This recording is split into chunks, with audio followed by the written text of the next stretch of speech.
এখানে যৌনতা দিয়ে দেওয়া হয়েছে, বিয়ে মানেই মনে হয় যৌনতা, বিষয়টা এমন না। এখানে অনেক বিষয় জড়িত আছে। এই কারণে একটা পবিত্র সম্পর্ক, এটা মিসাকুল গালিজ, এটা কঠিন অঙ্গীকার আল্লাহর পক্ষ থেকে। এই কারণে দেখা যায় অনেক চড়াই উতরাই পার হলেও বৈবাহিক সম্পর্ক ঠিকঠাক থাকে না।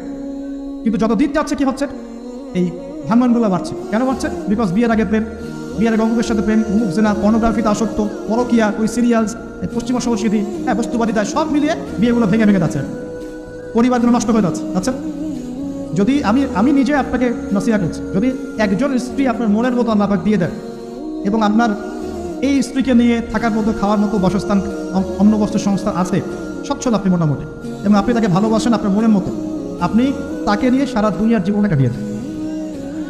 কাটিয়ে দেন, অন্য কোণে থেকে দেখতে যাবেন।